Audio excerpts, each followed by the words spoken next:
Hey everybody, we're back as we're recording this. It's the end of 2021. We're past Christmas. We're just about into the new year. And to wrap it up, this winter of my discontent, I have COVID, Clay. This is going to be the first podcast where a host has COVID on air.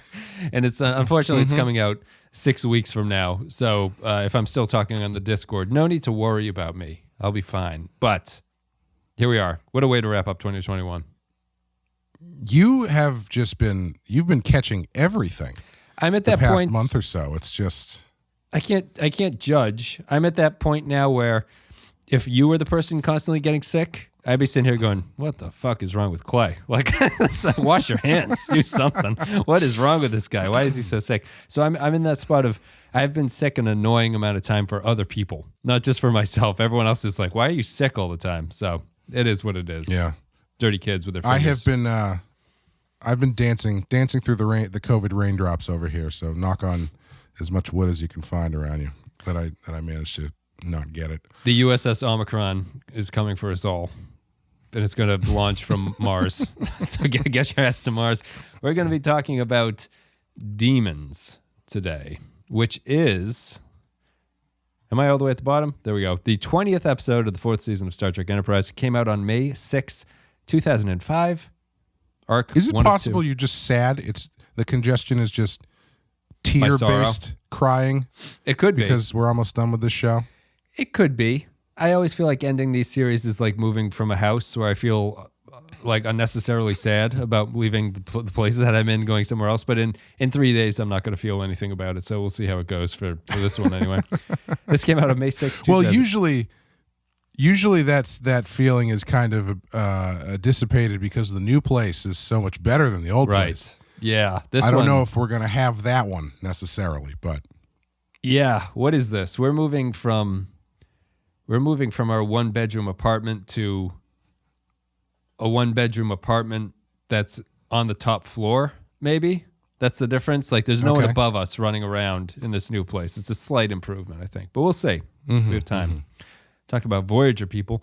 This is Terra Prime 1 of 2 in that arc. Section 31 in the 22nd century. It's 3 of 4. It looks like they're coming back next episode. Xenophobic Humans arc 2 of 3. Written by Manny Coto, directed by LeVar Burton, in universe date January 19th, 2155. I assume Xenophobic Humans arc part 1 was that one where Phlox had that guy at the bar who yelled at him. It was like, we don't need you aliens around here. That's a really specific, granular level of arcing. That's a stretch to call that part of an arc, yeah. In this episode called Demons, the xenophobic faction of humanity threatens to undermine talks to form a new coalition of planets. Part 1 of 2. RoboCop's in this one. Actually, he is. I guess I guess technically, since they are tying this stuff back to like the Xindi invasion, you could make the argument that. When did that happen? I don't remember why Phlox was on Earth. Was that the episode where they got attacked and Trip went down and saw the hole that got hit in Florida and Phlox was on Earth for some reason at the same time? Maybe. I know it was him and Reed were at a bar. Mayweather, too. How dare you forget about that? Yeah, well. But yeah, it had to have been post Xindi attack. I think it was, yeah. So if that's the case, I guess it makes sense to. I don't know if I would go so far as to call it as an arc so much, but it makes sense to connect them. Well, wait till that guy comes out to be the big bad in the next episode, where it's the guy from the bar, and he's Peter Weller's boss, and you're like, holy shit, people go everywhere. Yeah, RoboCop's in this one. Peter Weller, I've got his name right. It's Peter Weller, correct? Yeah. He has apparently he must have it written into his contract that if he's going to be in Star Trek, he must be the architect of a gigantic secret ship. Yeah. That is only revealed in the third act. Playing a very Ronnie Cox from Total Recall role, I feel like. Same character with a different actor. Like, yeah. I would have liked to have seen Peter Weller as Ronnie Cox. I don't think he'd be as effective in that role, but I think that it's a switch that I would like. I'd like to see Ronnie Cox in this role too. I think that would work. Yeah. I was at my parents over Christmas and we watched the Lucy and Desi Ricardo movie with Nicole Kidman. Ronnie Cox is in that. I assumed he was dead. Yeah, he plays a small role, but he's in it for a decent amount. But I was very surprised to see him. I assumed he was either dead or retired. I was happy to see him. No, he's doing his art house projects now. He's doing the stuff that he always wanted to do, and Star Trek was just a stepping stone towards it. Peter Weller, a little bit confusing because he is in Into Darkness as the evil admiral in that one. So this is a little bit of a Deadwood season 1 and 2 with that actor that I can't remember the name of, who plays two different characters, and people think, who the hell is this? Could you imagine if you were Peter Weller, or anybody for that matter, and you're about to sign the contract to star in the sequel to one of the biggest franchise reboots of the last 10 years, and then someone comes up to you, they call you and go, Peter, we're so sorry. This isn't going to work. You were in an episode of Enterprise 10 years ago, and big mistake. Actually, less than that, like 5 years ago. And it's just the continuity is just too important for us to really shatter like that. So we're sorry. We're going to have to go with Ronnie Cox, somebody else. Yeah, Ronnie Cox. Damn, he can't be in it either. He can't be in it either because he was in TNG. That's true. Well, hopefully Peter Weller would have remembered that when his agent came to him and told him that bad news. It can't be Ronnie Cox. Anyone but that. This is to wrap up this is our final episode of Star Trek that's directed by LeVar Burton. So that's a little bit of history too. What's going on? Anyway, let's get into this one. So Demons. We're at the very end of Star Trek Enterprise because the finale is kind of a different kettle of fish here. So this two-parter sure is. Can kind of be seen as the true finale of the show in a lot of ways, which I think is appropriate because, in my opinion, Demons is extremely indicative of what Enterprise is. So it's kind of a fascinating way that where they brought this to by the end of it. Demons is a good example of Enterprise being Enterprise for all of its good and bad in that way, I think. And I think that the most interesting thing about this is, imagine if Demons had been a season arc in season 1. Right? Yeah. Like, isn't this a better place to launch from for better or worse? Like, I 100%. I'll stop it there. If you want to take a stab at however you want to approach this, but I think I'm interested that the series ends where I'm like, well, they should have just started at this point. This is kind of where the series needed to be because it's a much better arc to build a series around than the temporal Cold War stuff. This feels like where Earth would be at this point. And I think that the problems I'm going to have with Demons are that it's probably too small of a episode count to really effectively convey what they're trying to do here. But this would be much better over a season or multiple seasons if this was an antagonistic force against Archer. Yeah, the thing that's so fascinating about this and this season in general is they keep taking these steps into this more political intrigue storytelling. Like this feels kind of a piece with the Vulcan arc to a certain extent, or at least the first half of the Vulcan arc that starts with the admiral being assassinated and, all that kind of during the ambassador meeting or whatever it is. And I like that for this show, actually. Like I thought the political stuff of this episode I found very interesting, and I like you're saying, I wish they had leaned into this stuff more. I think you could have done, let's say you don't start with this. I think they could have, especially if they get into season 4 and they're like, this is probably it for us. Do the whole season about this stuff. Yeah, because I think it lets you really get into a lot of seeds you've planted over the past 3 years and kind of extrapolate stuff out. Like, I mean, I was really interested in the on the ground reaction to aliens hanging out on Earth because of since what happened with the Xindi attack.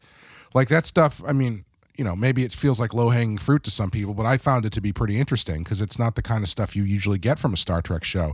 At least not in any, you usually get it for like an episode. Yeah. But they've kind of been planting those seeds that there is a lot of division happening among the people of Earth in their attitude toward aliens, and even the other aliens in their attitude toward the people of Earth. Yeah. And so it's too bad that they didn't go down this route sooner and more. They didn't assert themselves more when it came to doing this stuff, because it is kind of the promise of the series, right? Yeah. Where you've got this prequel thing, and ultimately, it's a birth if from you darkness. want to, and the ultimate endpoint for this prequel series, no matter how many seasons it goes on, is going to be the formation of the Federation, right? Yep. So I'm surprised that they just didn't lean into that more and make this, especially coming off of the Xindi stuff, where you've killed 7 million people on Earth, and there's this trepidatious relationship with aliens in general, not to mention the ones who are on Earth and becoming allies and all that kind of stuff, especially the ones that sound like Tom Bergeron.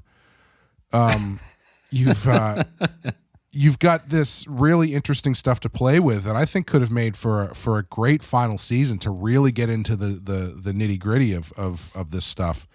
But yeah, they kind of do it here and there in this episode. While interesting from that standpoint, I think is kind of mired in some other fairly enterprisey stuff, like you were saying. See, I guess I would disagree with the season 4 thing and say that I think this has to be a season 1 plot line, because when you think about how this was set up, right, this is right after First Contact, basically. Like, Cochrane is still alive at the time of the launching of the Enterprise. Like, there hasn't been that much time. And the First Contact movie was right after World War III or something. There's some global catastrophe that had happened. Sure. So my problem in it, like, it happens in this episode, is that what this does is it has this Enterprise problem that Enterprise always had, where I think Archer's talking to that Samuels guy or something, the guy who's sort of leading this conference. He's and the Samuels guy says that Earth the is mayor. What's that? The mayor. He's the mayor. Yeah, the from mayor of season the Federation. 3, Buffy the Vampire Slayer. He's saying that Earth has regressed into xenophobia because of the Xindi attack. I think that all of this stuff has to be present at the start of the series, because what the ship and what the Federation is supposed to represent is like getting out of this dark period of Earth's history with the eugenics wars and then World War III, and it's like we're trying to rebuild and we're trying to do things. And we've always been complaining Enterprise never really felt like it was not a Star Trek series where the cast already embodies all these Star Trek values. They never had to earn this stuff. Right. And I feel like I think the guy's name is Paxton, the Weller character. Paxton feels like a kind of faction that could exist on Earth early in the series' history, where it's like we don't really want to go into space yet. We always had these ideas about like maybe the military would be less optimistic about going into space, but I think you need something like this to do that. And I think that the show never wanted to play with this idea that what kind of difficulties would the crew and the Federation and Starfleet have when Earth is in such a bad place to start with. And being a prequel, that it has to have a happy ending, which is kind of neat. That they have to become something better than what it is. So it's not like it's a Star Trek series that could be stuck in this sort of like mire of like the Terra Prime organization or whatever. They will beat them at some point. I think that in all the ways that like the temporal Cold War failed, this is actually like real drama stuff that you can actually, there's a way to actually have real human emotions before we evolve into the TNG Picard era where people are like, well, I always do the right thing. God damn it. I never do a single thing wrong. This was a chance to have, you could have Terra Prime sympathizers on the crew, sort of. There's like a kind of like conflict about what's going on. You could have Mayweather have something to do in that regard, because I like the fact that all of this guy's lieutenants are black, so that they're not making it some sort of racist thing. They're like, well, all the black people don't like the aliens either. There's nothing else going on. So Mayweather could have been that character. I found that to be an interesting choice. Yeah, they definitely. Also, it's the guy from Jason X, which we did on Patreon. It is. Yes. It's that guy. The guy from Jason X. He's in it. Back cornered the market of semi-militaristic space guys, I guess. Angry black in the space marine. Yeah, I guess he's not that angry in this one. He's pretty accommodating. But you know what I mean? Like I feel that this is the stuff that powers the series early on. It's the backdrop to while they're going on space adventures, there's this stuff in the background that's causing problems for Archer in a character political way that is not their adventures of the week where they're dealing with getting, drugged by space pollen on a planet. It's this stuff that's actually grounding the series while you're sprinkling the Star Trek stuff on top of it. Sure. Yeah, and I wonder if one of the reasons maybe they didn't do that is because it might be too similar to like the Maquis kind of stuff from Deep Space Nine, but it wouldn't matter to me. I never really, the Maquis stuff never really landed with me as much as it does some other people.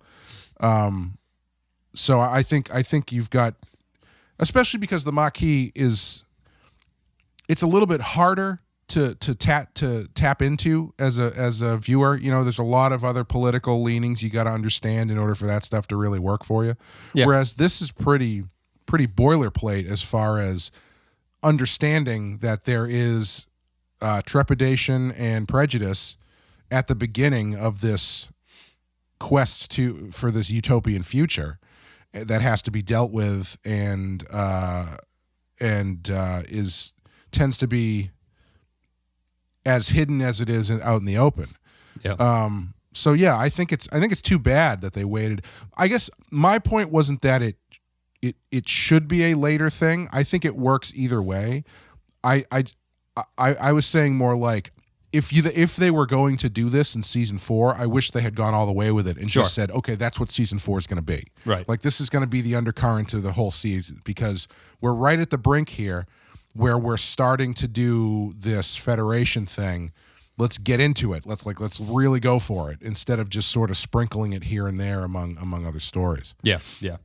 I get that. And it does, I think post the Xindi attack, it does have a kind of context to it where you can understand it. I think that it's that framing thing where he says that the guy says that Earth has regressed to xenophobia. I think that the setup of this is that Earth is there at the start. Like there's no regression really. This is a kind of thing that's happened the whole time.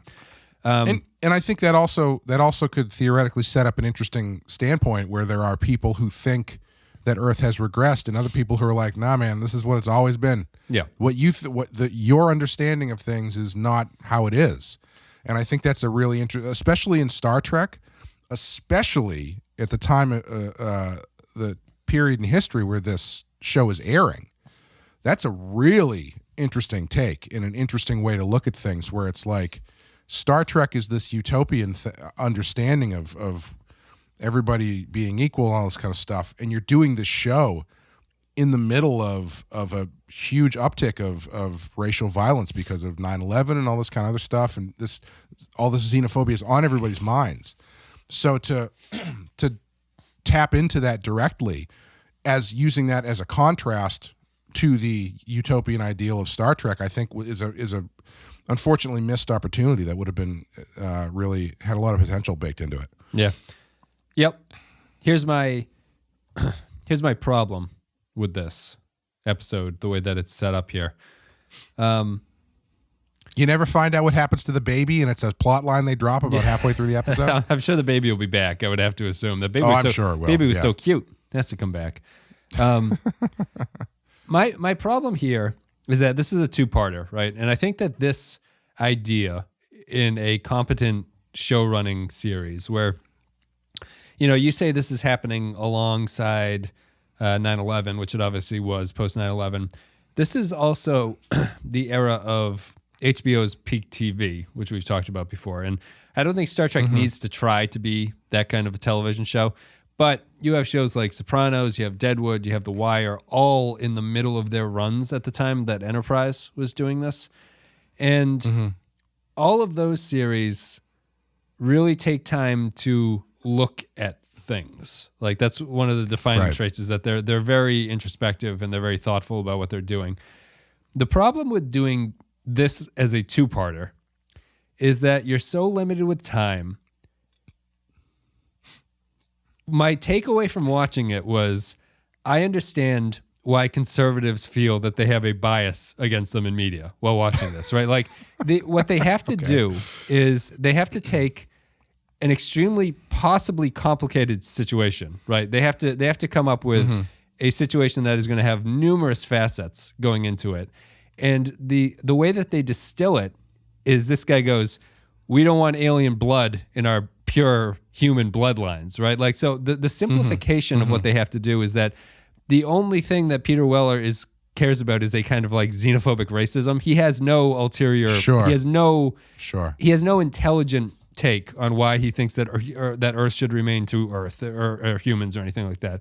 So what you end up with is this like this really smashing of, it's a Star Trek value, but it's almost taken for granted that the only reason that someone like Peter Weller would exist is because he has to be a massive racist. And it's kind of like how looking at the Trump era and saying the only reason Trump won the elections is because a lot of racists exist. It's like, no, there's tons of reasons why people voted for Trump. Like, racists are certainly out there, and they are some of the people who vote for Trump and things like that. But it's kind of, the simplification of it is kind of disappointing, where I think if it was a season-long thing, you can really get into what these characters believe. Like, what is the point of Terra Prime, really? Like, where is this all coming from? Because I think you could easily play up, like, the Mirror Universe thing. They were afraid of the Vulcans being a military force that was taking them over. There's a fear of, like, what do these Vulcans really want? And they don't have time to get into it. All that Weller can do is just go watch some parodies of, like, Hitler videos and go like, oh, yes, like, once again, our blood will be pure. And you go, this is an extreme simplification of something, I think. That's my problem with it.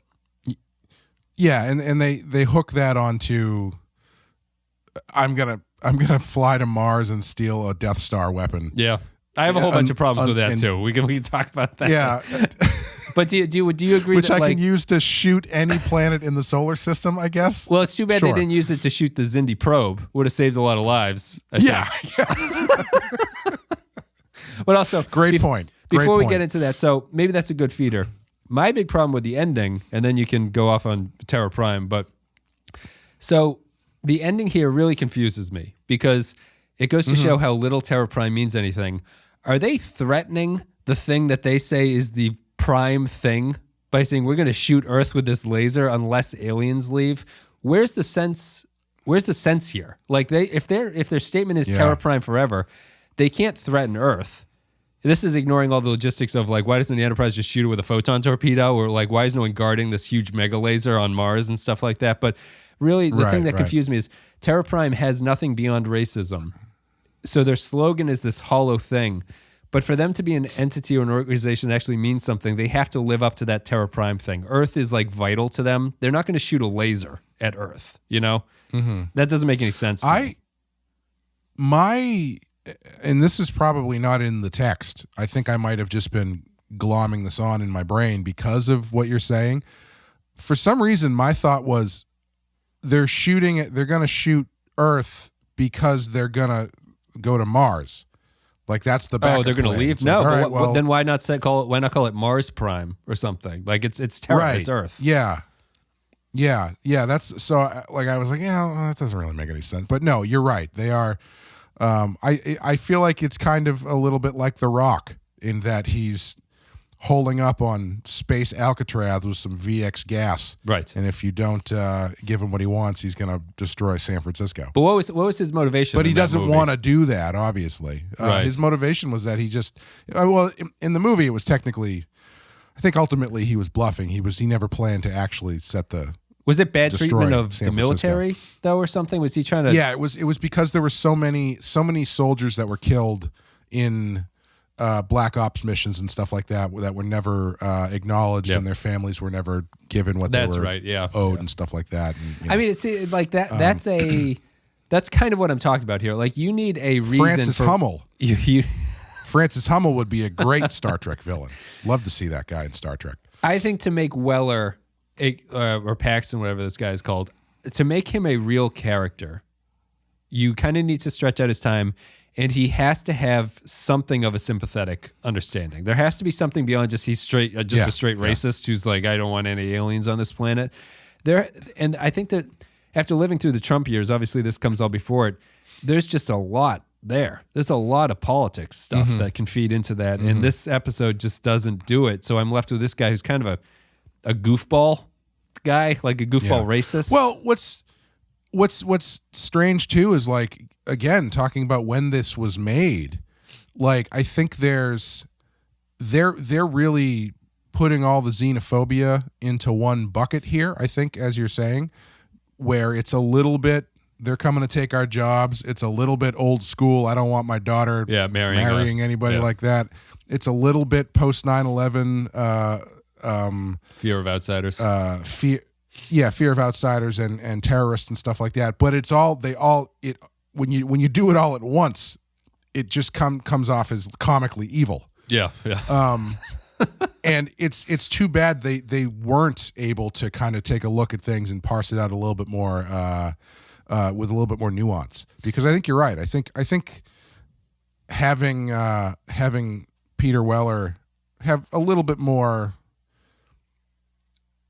and thought isn't the right word, but have his argument be a little bit more complex is a lot more interesting than just something with some intellectual backing to it, as opposed to just neo-Nazi type stuff. Like, I guess people would argue there's an intellectual of that, but like a reason to make him sympathetic for you as a viewer would go, well, he's got a few points, I suppose. Like, he's not completely just batshit crazy. Well, the other thing too is it's like you've got it's tough. It's tough to look at the like nuance of this, or even to go, well, he's got a point the second he points a gigantic world-destroying laser at the Earth. Right. Yeah. You know what I mean? It's not like deep into a James Bond movie. You're going, you know what? Blofeld actually has a point. Maybe this Moonraker thing he's doing the right thing. I know Blofeld isn't in Moonraker, I don't think anyway, but you get my point, right? Where it's like you're kind of taking that off the table as soon as they have a world-ending weapon pointed at the Earth that they claim they're, like you said, they're claiming to want to preserve and save. Yeah. So like he's actually not really. Correct me if I'm wrong, but he's not really that dissimilar from the character he plays in Into Darkness, is he? The Into Darkness character, I think, is a little bit more nuanced, but kind of doing the same thing, is he not? Where I don't remember he's all about. I think because he's all about beefing up. He wants to beef up the military aspect of Starfleet, right? Yeah. Right, and so he's using Khan to kind of like cause a false flag operation to happen to justify the creation of the Section 31 and all that kind of stuff. Yeah. So he's kind of a more interesting version of the same character, which ultimately ends up being not really interesting in that movie either. But I think it's too bad that they didn't. But think about it this way though, Wes. You give more time and nuance to that story, and which one? Sorry, baby, we don't get to hear. You give more time and nuance to the xenophobia angle, and we do not get to see the ins and outs of Travis Mayweather's long lost love. Is this the shuttle that you penetrated the Xindi sphere with? It was an interesting choice of words. I did notice that as well. Yes. Listen, Travis has so much sex in this one. When he's back in the bed, he's like, wow, it's nice to be back in a bed. We've been having so much sex in the shuttlecraft. It's nice to go back to missionary position every once in a while. Was this storyline an apology to him? Yes. Same with Hoshi. To the actor for yeah. Was it really? Well, I mean, the Hoshi, I see no other way to, like, that's why Hoshi wins at the end of In a Mirror Darkly, and that's why Travis has this incredibly obvious that he's being played by this reporter woman who's come in and seems to have no reason until they reveal that Archer's discovered she's a spy, Mm-hmm. Mm-hmm. Yeah.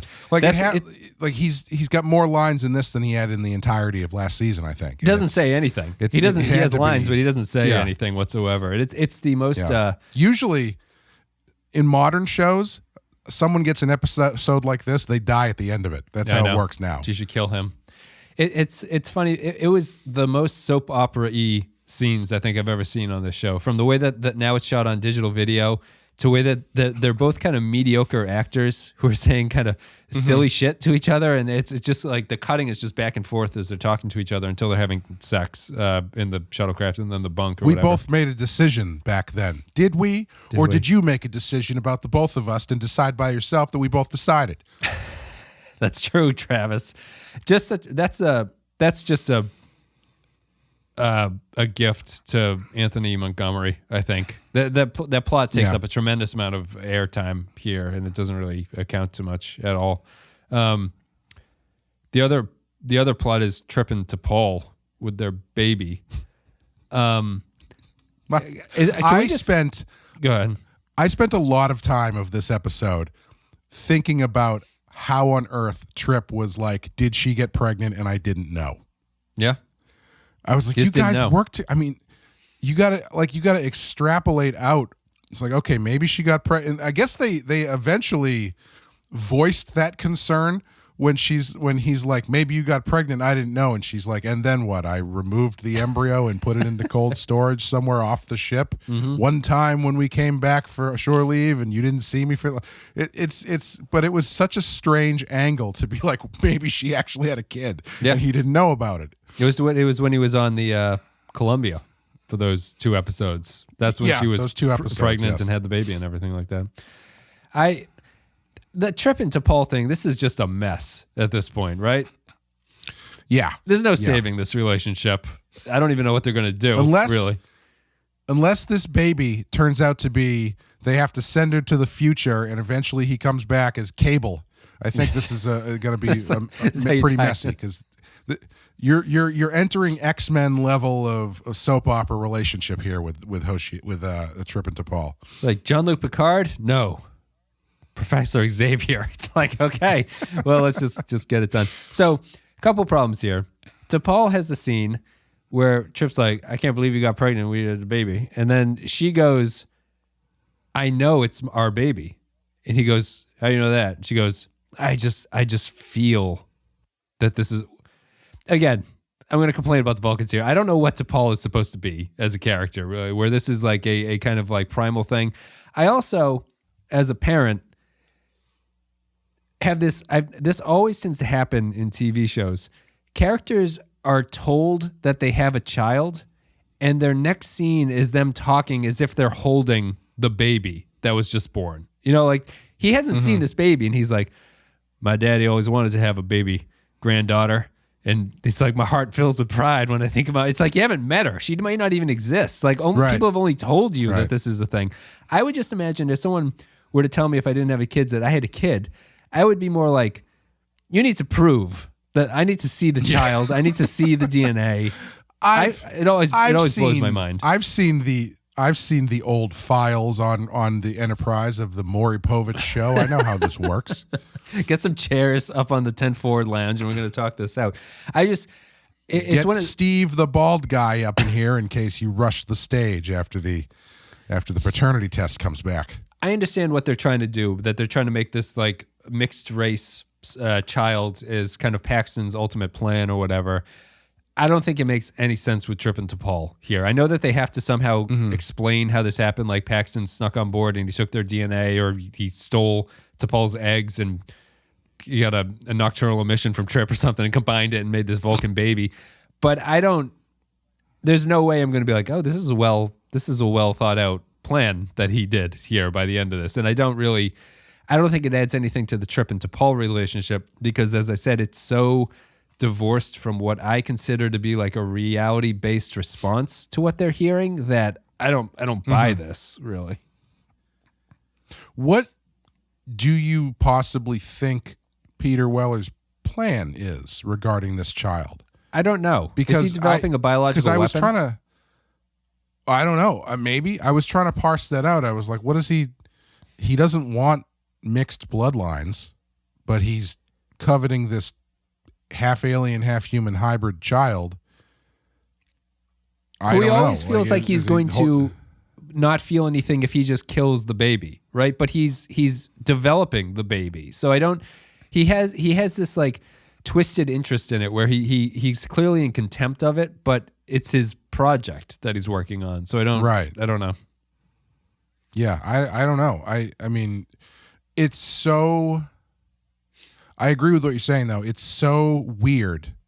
And like I said earlier, kind of drops off the map as far as the story goes about halfway through this episode because they got, all this other shit they got to get through. Yeah, they get to Mars. Yeah, that I can't imagine a resolution for this angle outside. I mean, I can't imagine a resolution that I would feel good about for Trip and T'Pol. I doubly can't think of a resolution that I would be like, oh my God, that's so great as far as the larger storyline goes. I'm not really sure because they haven't really told me. I mean, I guess I understand the significance of it, that it's a human alien hybrid. Yeah, I mean, they've they talked did about 6 that seasons before. of the X-Files based on that concept. Yeah. But yeah, I don't know. We'll see, I guess. Yeah, it is weirdly not all that present in it. It's one of those things. It's like it's easy. Using the baby in this way is a shorthand to really generate some emotion because you will feel something for a baby. Like if something happens to the baby, you're like, oh, that's a terrible tragedy that happened.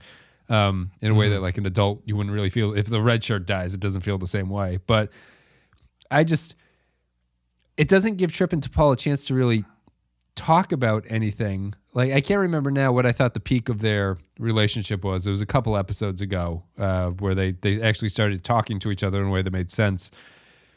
This, I don't know. This relationship just has had never. It's an enterprise problem. It's never had a guiding idea of like what are we supposed to do with these people? Like what's the point of this? Every script just kicks it down kicks the can down the road, and you end up here with Trip and T'Pol in matching mining outfits, getting shot into space, and it's like, well, what happened to the baby? Do they have any thoughts about this? I don't know. Kind of underwhelming. I also think it comes at the wrong point. If you're going to do this, I feel like it comes at the wrong point in the story of their relationship, because this feels like something that you would drop in at when they are like the furthest apart from each other. Sure. Yeah. You know, because it's like they don't want anything to do with each other. We have a child? Yeah. What? And, you know, and because that then restarts your conversations about stuff and et cetera, et cetera. I mean, it's no less shocking, I guess, no matter what part of the relationship you're in, because to know that that both parents are unaware that there's a child out there is very unusual. But just narratively, it feels like something you would drop at a different point. But clearly they were not thinking that far ahead with this stuff. I think it's tough. It has like this, I guess it feels disconnected from anything to me because it's something the equivalent of being like a sperm donor.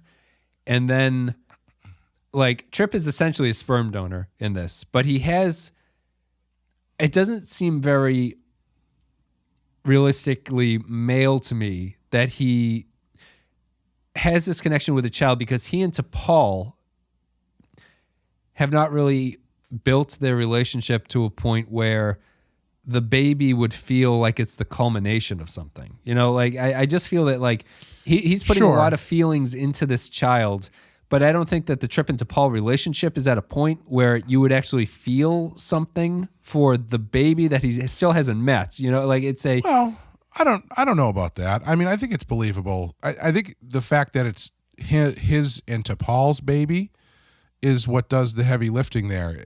The difference from the sperm donor thing being like, if it's his child with some person out there in space that he's never met before, I can see maybe there being some disconnect. But since they are getting kind of back together, and then this thing pops up and it is with this woman who he probably loves, I think it makes sense to have him cling to it the way that he does. I guess I think that it's weird though, because it goes back and forth, right? Because it's like he's kind of clinging to this idea. He's like, man, I really, my dad always wanted to have a granddaughter.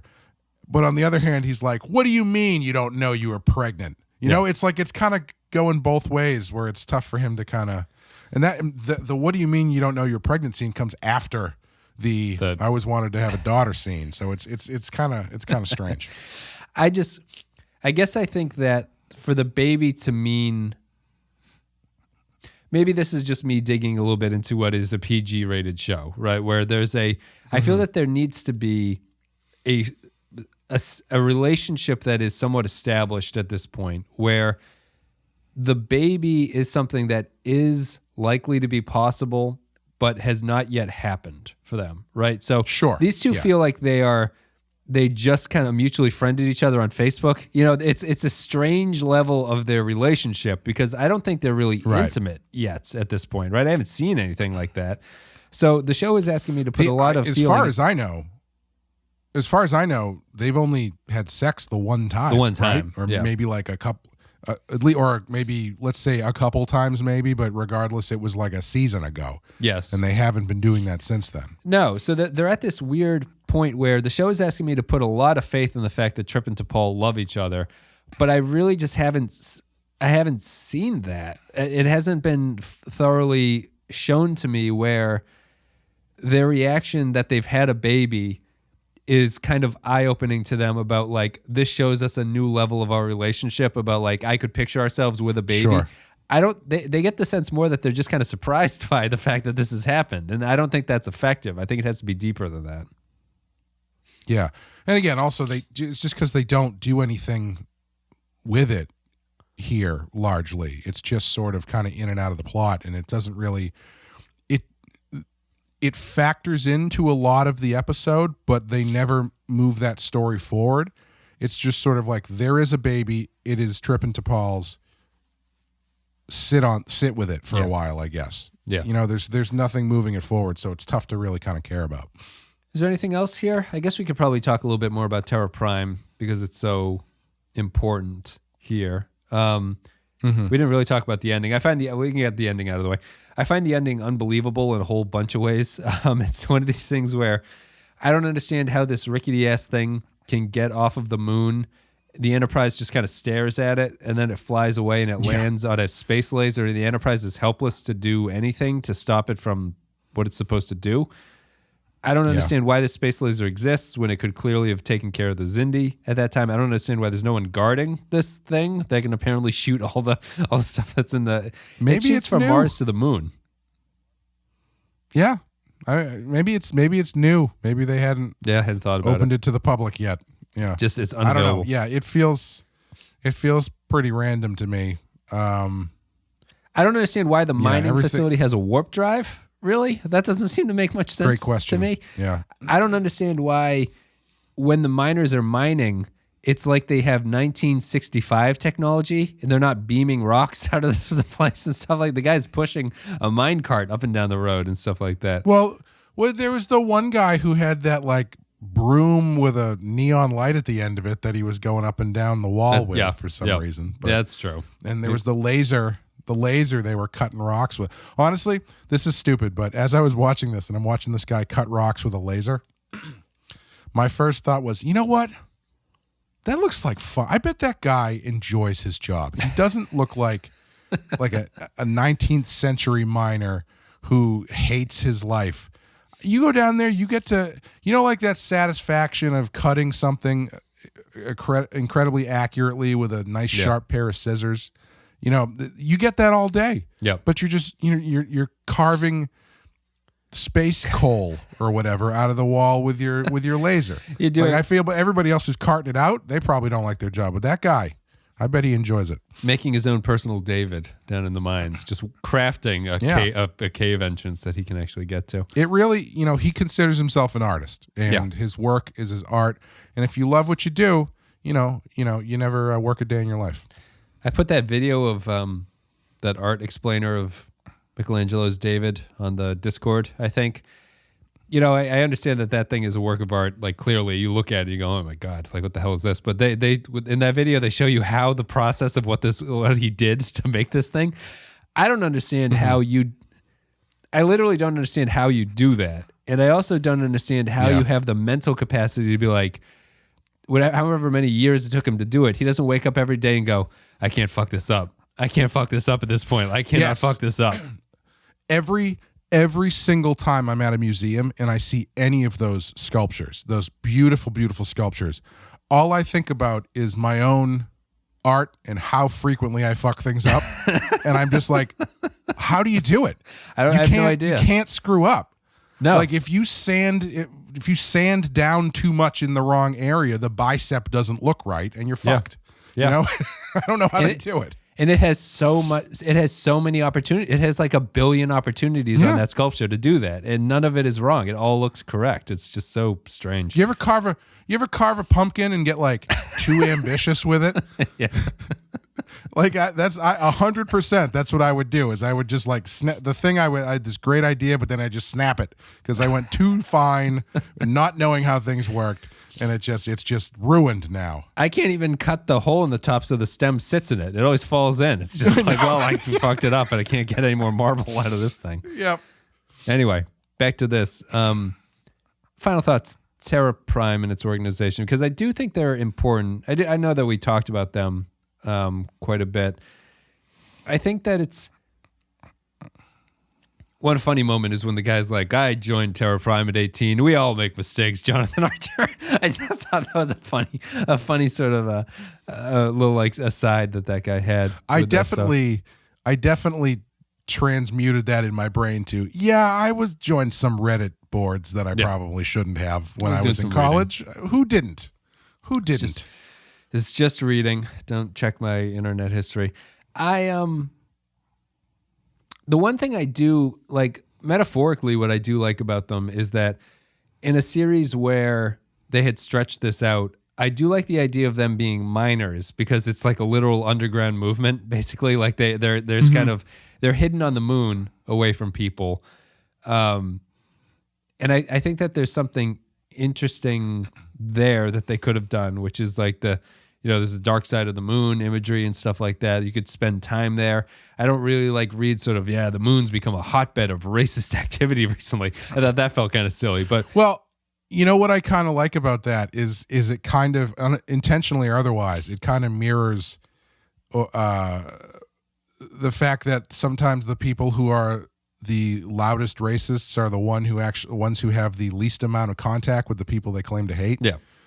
And it makes sense to have this subset of people on the moon being like, man, I just can't stand all those aliens on Earth. It's like, dude, you're on the fucking moon. You haven't seen an alien in 7 years. Yeah. No one's going to the moon. It's just mining up there. I think it just to reiterate before we go to final thoughts, I think they missed an opportunity there to really dig into where Earth is supposed to be at this point and where people like Paxton would come from. This didn't have it. What'd you think about Weller's performance here? I'm conflicted about what I think about it. It was a Peter Weller performance. Yeah. I think it's fine. I think his final scene is the best. His final scene with him is the best sequence that he has. Yeah. I enjoyed the first couple scenes because he got to work with that guy from Mulholland Drive. Yep. Who sees the garbage monster behind the thing, Yep. and the single most scariest scene I've ever seen in a movie. But yeah, he was fine. That last sequence I thought was pretty good. I feel like he was kind of, doing Peter Weller in neutral until saving the juice for that final scene. Yeah.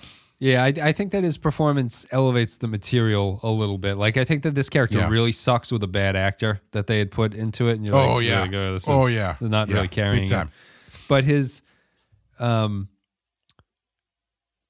really didn't like the sequence where he's watching. I guess that guy's name is Colonel Green. He's supposed to be a despot who, in World War III, he did that thing where he killed all the irradiated humans, and it's seen as a kind of ethical conundrum, where he's seen as a butcher or something. Mm-hmm. That's apparently a TOS reference, which is interesting. Oh, really? But they fleshed it out here. I think that scene is everything that's wrong with what Terra Prime is supposed to be, because that guy's just clearly a Hitler callback, and he's not even making a very poetic speech. He's just like, we must remain pure. And it's like, this is not very clever. And he's sitting there slumped watching it, and the other guy comes in and he's like, I love this speech. This is a good YouTube clip and stuff. That's the weakest moment for me there. The only bright side is you get some kind of reveal that he's injecting himself with something, which I imagine is going to come back because it was not brought up after that, I don't think. Yeah, it's probably alien blood or something. Is it the baby Vulcan blood? Is he going to live longer? Oh, maybe, yeah. Maybe it's baby human Vulcan adrenochrome. I guess we're done. Do you have anything else, or should we go to final thoughts here? No, I think that's about it. We talked about Travis. We talked about his relationship. That was probably the two sexiest people who've ever had sexy time on Star Trek, I think, right? Probably, yeah. Mayweather's the sexiest male cast member, and that woman was surprisingly sexy for being in Star Trek. Really of an era, but No, I was not. The minute you see her come in, you're like, something's up with this lady on Star Trek. There's no understanding that what's going on here. All right, she's too young and too dressed like a mid 2000s sci-fi television character. Also, with an incredibly easy plot, where they're like, you turned your communicator into a recording device. It's like, okay, I know, right? Yeah. I guess that's it. You know, do you think there's another draft of this where the Mayweather plot is actually an Archer plot? Because this feels like 2 seasons ago, this would be an Archer plot. Do you think that it improves? They come back to Earth. Archer plot? I don't know. No, I mean, it's still silly, kind of either way. But it feels like the kind of thing they would have Archer do. You're like, oh, they come back to Earth. Archer meets this old flame who's a reporter, and that kind of thing. Yeah, I mean, I guess that it would sort of make sense for Archer just because Archer is clearly he's supposed to be the foil to Paxton, right? Like I don't think they meet in this episode, but they are the two opposite ends of the spectrum of what the show is trying to do with like the racist guy and then Archer who's like fighting for the Federation, the future of the Federation. So I think that if he got played, I think it adds a little bit to it, maybe.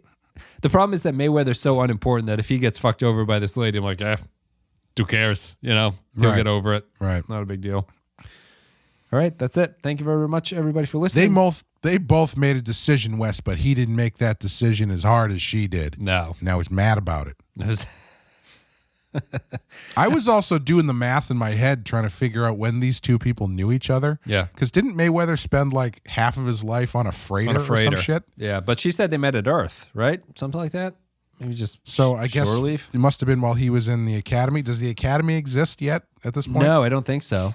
Although he has a rank, right? He must go somewhere. I don't know. I wish the show had explained where the fuck Travis Mayweather came from. Maybe that would have made a little bit of sense. But it should have been the future. It should have been the future. It should have been the future. He should be time cop. I thought I was going to have something to say about him. We didn't even talk about the Section 31 stuff. I don't really have much it's so to talk unimportant, about. Isn't it? Yeah. I'm surprised they come back. The only thing that I found interesting about it was after the scene where the shadowy Section 31 guy is like, if I tell you this, does that mean you're back in? And Reed's like, and they cut away. The scene where Hoshi's looking at the communicators and Reed comes over and goes, what's going on over here? Yeah. And Hoshi's like, I don't know. Something's up with this. And he's like, oh, okay, I'll carry on. Then he kind of walks away. I was like, oh, is he doing something sneaky? But I guess that's not the case. Not being sneaky. I was surprised that when Section 31 told him about Terra Prime, Reed was like, I know Terra Prime. It's like, why are we having this conversation with this guy if this is not some sort of revelation that my older military father watches their TV show all day. I know what Terra Prime is. He's a big fan of the John Birch Society, and he's a big fan of Terra Prime. He keeps buying these awful pillows and giving it to us for Christmas, too.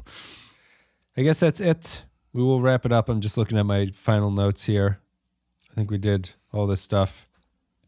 Travis, sex in the shuttle pod. We did it. All right, we're over. Thank you very much, everybody, for listening to the podcast. If you want to support the show, you can go to patreon.com/thepenskyfile. The best way to support us is to go there. Patreon.com/thepenskyfile. A couple dollars a month gets you extra stuff. You get extra podcasts. We do Star Trek revisits. We do random sci-fi movies. Clay and Amanda have their continuing Rotten Horror Picture Show stuff. They just finished Friday the 13th. They did all 12 movies in that series. There's 100 plus podcasts on patreon.com/thepenskyfile. Support the show. Make it your New Year's resolution.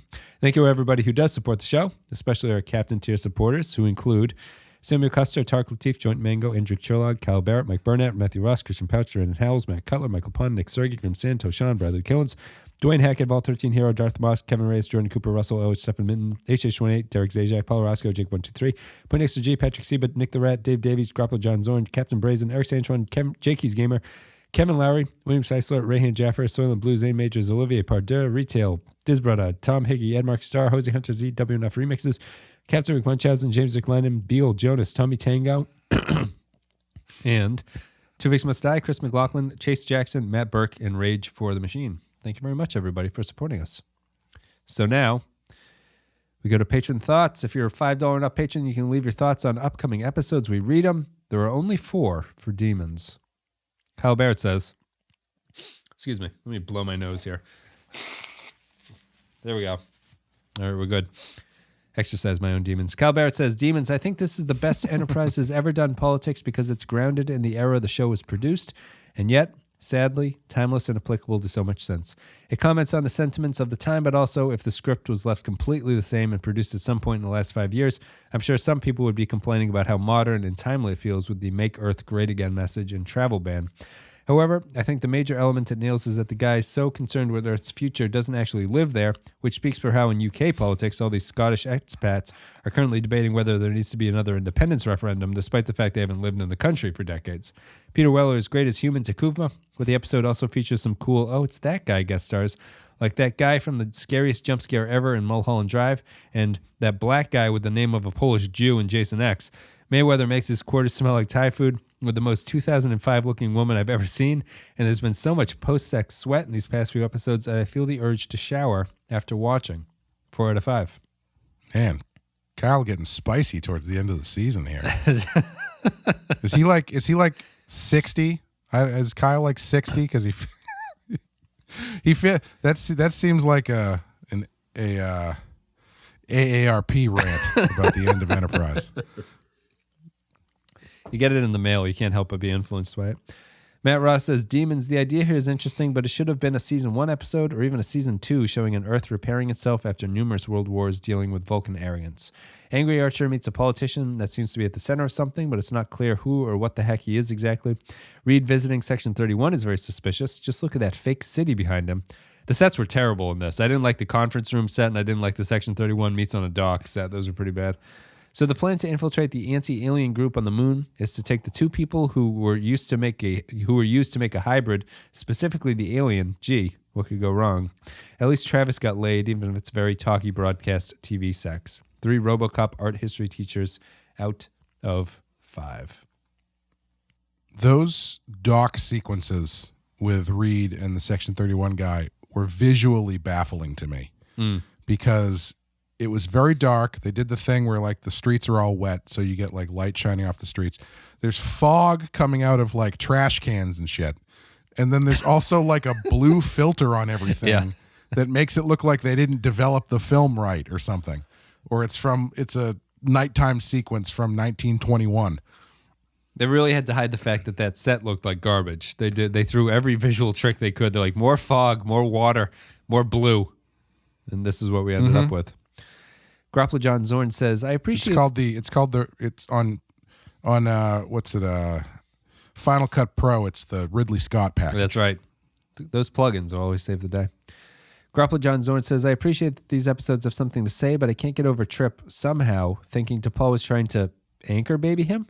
Was T'Pol wearing puffy winter coats for the past season and I missed it? If anything, she should be accusing him of getting knocked up again. Seriously, what the fuck? Did the writers get a last-minute memo? Yeah, they can have a baby, but they can't have made it themselves. Fix it in ADR. Rubric definition of a 2. Final comment. That would have been really funny if T'Pol was like, I haven't been pregnant. Have you been pregnant? Not since that time. Not since that alien time. Brandon Howell says, Demons, a valid idea, poorly executed. We know straight away who the bad guys are, and Section 31 shows up as well. Whose bright idea was it to send Trip and T'Pol to the Orpheus mining facility without even disguising them? Oh well, at least Travis gets laid. I'd rather listen to Tom Lehrer's song National Brotherhood Week than watch this. A reluctant 3 blasts of Verderon energy out of 5. She didn't even change her ears. No. Like they send them to the place where the secret anti-alien racist group is operating from, and they're like, yeah, no, don't put on a hat or anything. She had to wear a hat in 1940s Pennsylvania, but she doesn't have to wear one there. To be fair, there's some other alien, because when Trip meets that guy who's playing him, he's like, look at this guy over here, and there's some alien putzing around down there. Oh, that's true. That is a good point. But it is, I think Matt Ross brought up the point of like the 2 people who have the baby are the ones that are sent down there, which is just asking for trouble. Thank you, patrons, for your comments. Thank you for supporting the show. We'll be too late for the next comments, but I'll put some stuff up there on Discord. 6 weeks ago, I've put up stuff so that people have some final comments about the next one and then the finale. So good luck with all that. Clay, on our scale of 1 to 5, what do you give Demons?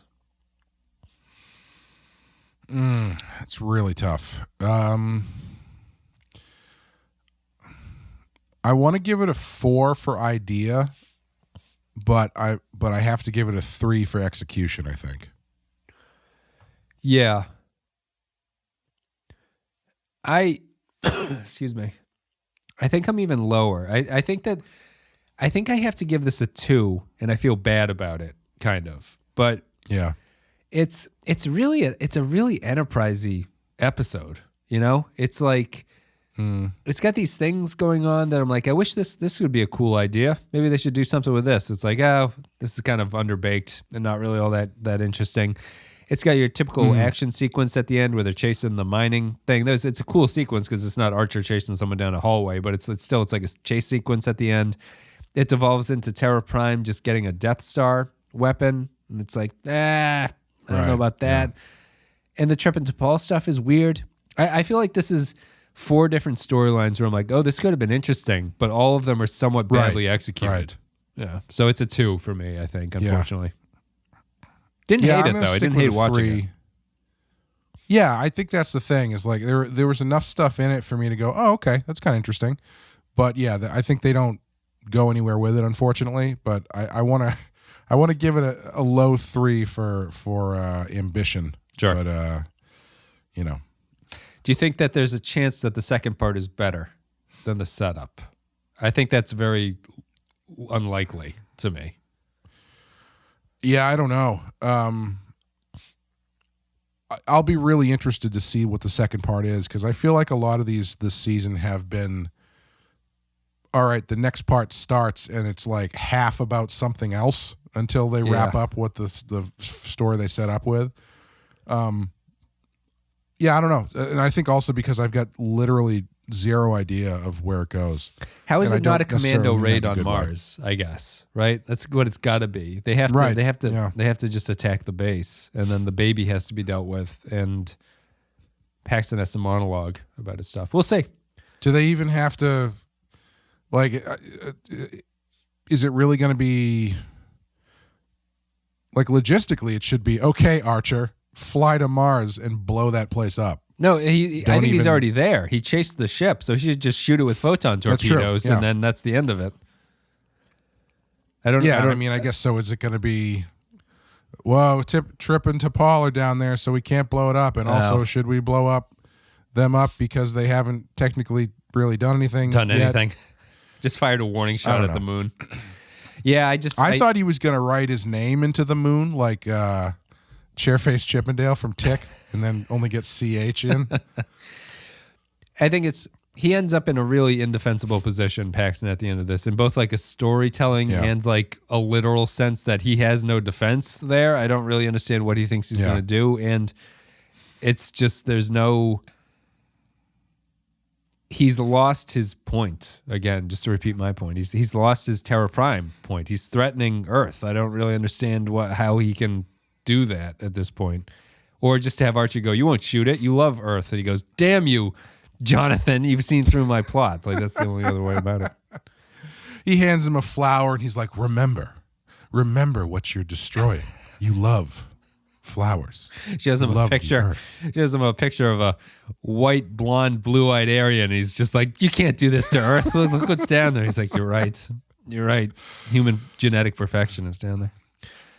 All right. Hair that shines like the snow and eyes like the bluest sky. They sunburn. Just the redheads. I'll just destroy the redheads. Just destroys Ireland. All right, that's it. Thank you very much, everybody, for listening. Patreon.com/ThePenskyFile if you want to support the show. I give it a 2. Clay gives it a 3. Clay, we're almost done with this stuff. We'll have more to say. I don't want to talk too much. I don't need all 5 episodes of the final stretch to be talking about how it's ending, but it is ending. We'll see you next week about the final regular episode, and then we have the finale. But do you have anything else you want to say? Keep checking out Rotten Horror Picture Show. Badass. I don't know what week this is, but we either will have a new episode coming out or just had one come out. That's me and Sean doing our recap of the series and talking a bit about what we're going to do next. And this year on Patreon, Amanda and I are doing Stephen King adaptations, the ones that are not on our main list. First So one might stuff like, already be out, Dark. so you can probably plug that. Yeah. What the first one is.